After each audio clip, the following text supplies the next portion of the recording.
Hello everybody, my name is Manisha Sharma and my student ID is 20251644 and I am graduate diploma student in PIA, and today I am going to discuss about the child safety standards in early childhood education in Victoria.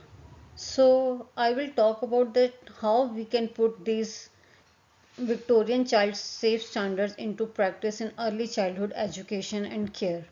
There are 11 standards in practice, but I will discuss about the three standards, and which I have chosen is standard 2, 6 and 9. Standard 2 is leadership, governance and culture. Standard 6 is related to suitable staff and volunteers, and standard 9 is related to physical and online environments that I will present, that how Victorian child safe standards can be implemented in early childhood care. So in this I will try to explain what is the purpose of my presentation, and it is mainly regarding the policies, understanding of these standards, and what is good in it and what is missing in it, and I will also try to show that how these standards might work in a pretend center. Further, I will also talk about some barriers which are involved in it and how we can resolve them, and I would also like to share that what I have learned myself, what is my personal reflection. So all this presentation will include the understanding of standards, the policy, practical applications, barrier and solutions, and my personal reflection. First, I will discuss about the standard 2, which is leadership, governance and culture. This standard says about building a culture where safety comes first. So in this, leaders have a unique role in this. They will set the tone, they will make the decisions to keep kids safe, and will make sure everyone know that what is expected from them. When safety is normal, that families trust and kids feel safe to grow. There are different strategies which can be adopted in this according to their standards. First one is that make a child safety charter with families, staff and children. Add child safety goals to performance reviews. There should be workshops running after every few months with real example. When everyone thinks safety is all of us together, they follow the rules more closely. This is the view of Smith and Brown. How we can implement these in our early childhood education? Have a child safety and well-being policy, code of conduct, risk management plan and meet record keeping rules. I think early childhood education centers should share these policies in their newsletters, enrollment packs, and have a kid-friendly version. And these policies should be reviewed after every 2 years to stay updated. There are some strengths and gaps of this policy, of this standard, and first we will discuss about the strengths of this standard. The strength of this standard is that it gives us handy tools, risk checklists, templates and training for the leaders. Leaders must put children's safety first. Everyone, including boards and managers, must show that they care about safety. Public commitment is also necessary. They need to clearly show that they care about safety. Like with the child safety policy, that's easy for everyone to see. Further, organizations should review safety plans regularly and put always first and foremost child safety into the risk planning. All centers need a clear code that tells staff and volunteers that what's okay and what's not okay. But these are main strengths, but there are some gaps also, that it is not much helpful for services that don't have enough staff or resources. A lot of the leaders are just stuck ticking boxes instead of making a safety culture. That is the big issue in this. After this, we will discuss about the standard 6, which is suitable staff and volunteer. This standard says we should only hire safe, skilled and supported people. Proper checks, induction and supervision lower the risks. All descriptions about responsibilities, qualifications, it should all be clearly mentioned. All background checks must be conducted. Hughes and Matthews warn that unsafe staff are still one of the biggest dangers.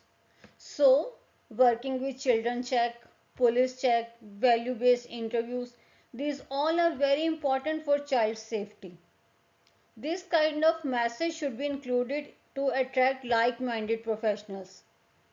Add cultural safety to inductions. Culturally responsive training delivery helps in covering obligations and define abuse indicators. There should be a training register for yearly child safety refreshers. The priority should be the staff's well-being, also to reduce turnover and have a trained staff. If there will be regular supervision, it will be accountable, strong and safe practice. Further, we will discuss about the strengths and gaps in Standard 6 also.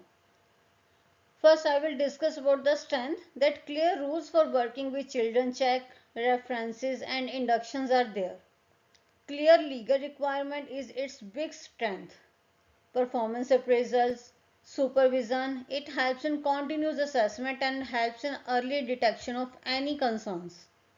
VIQA and CCYP gives clear indicators for childcare centers and schools to strengthen the system. But as it has many positive points, but it has also some gaps. There is not enough focus on cultural safety or checking if staff believe in empowering kids. Some small centers find it difficult to fully implement the process, which create inconsistency.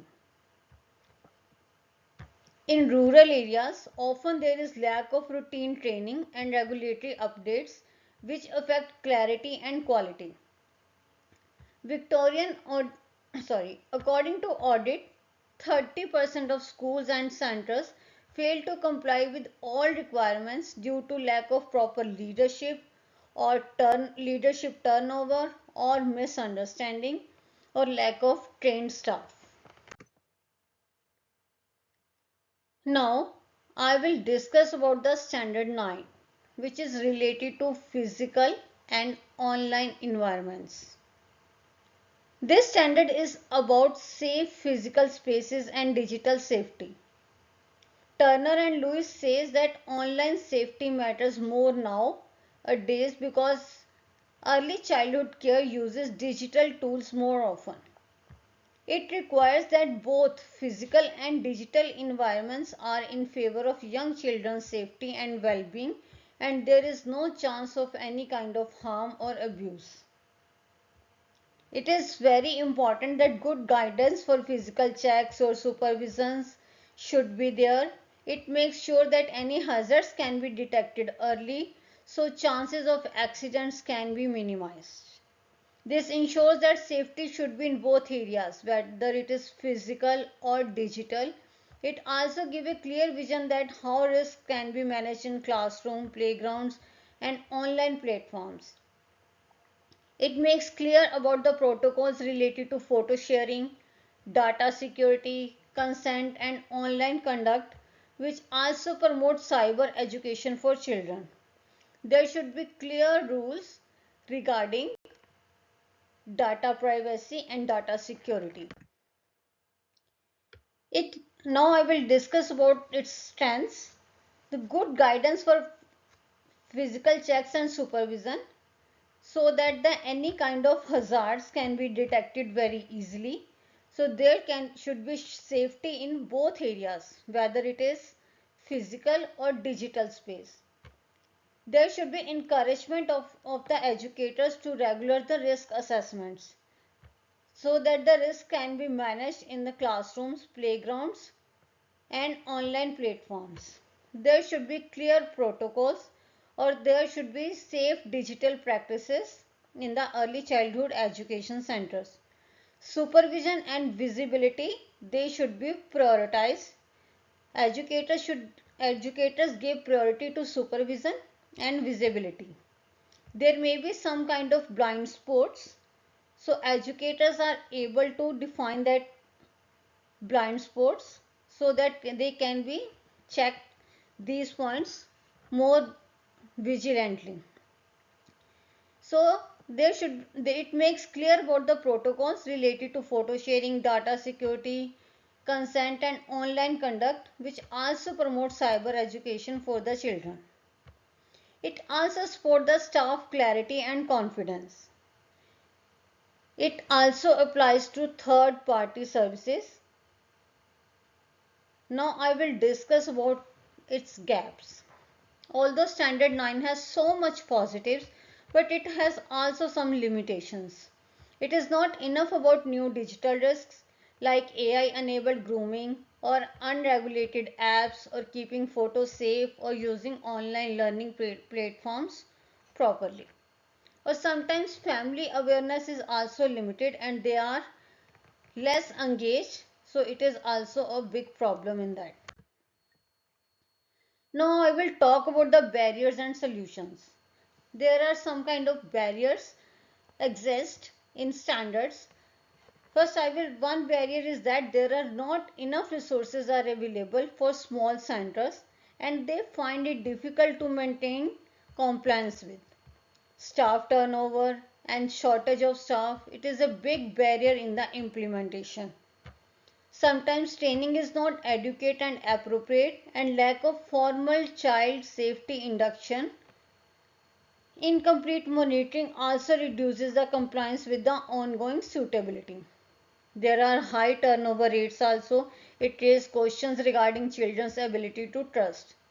In big centers, there may be some blind spots where educators find difficult to visualize and cover. There are many families who does not have proper knowledge about how images and data of their children is managed. There is not clear communication is available regarding this. So these kind of barriers are there in these standards. And how we can resolve them? Recruitment process needs to be strengthened by describing all responsibilities and value. Dependency on CCTV should be minimized rather than active supervision should be conducted, which helps in building trust. Templates and checklists from CCYP and BRQA should be used for daily audits. Arrangements should be done to remove blind spots. Higher supervision with reliable internet access is required. Families should be contacted for identification of design gaps.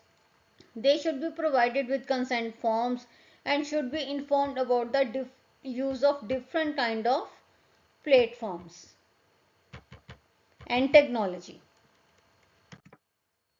Further personal reflection. When I was learning about these standards, my understanding and my mind setup is totally changed. Now I see that how child safety matters and it's not just a checklist, it's a culture of watching out for kids and giving them power to speak up. First, I will talk about standard 2 from which I realized that leadership has an important role in child safety. If leaders are more engaged and educators will also actively implement policies and give priority to child well-being. Personally, I feel that being an educator, my role will be self-awareness and remain up to date regarding child safety frameworks. Standard 6 teaches me that it is very important for children to hear and support when they raise concerns. And it does not end here when you heard them, although timely action and follow-up is also very necessary. Regarding Standard 9, I understand that children's safety depends upon not only physical environment but also depend upon digital experiences. This has made me more conscious about balancing their independence with safety measures where they can learn, explore and connect without any hindrance.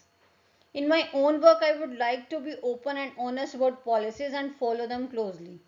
Keep learning, especially about culture and digital safety, help kids feel safe to talk about problems. Speak up for enough resources so we can supervise and train properly. I now feel stronger about making child safety the base of everything we do. Putting these standards into practice takes more than just ticking boxes. We need a culture where safety comes first, with strong leadership, safe staff, and secure environments. Yeah, there are challenges like time and resources, but we can still make it work with the right strategies. As future educators, it's on us to make sure kids can learn and grow in places where they feel safe and supported. Thank you for listening. It was my complete learning and understanding about the three safety standards, and these are some references from where I get this data. Thank you very much.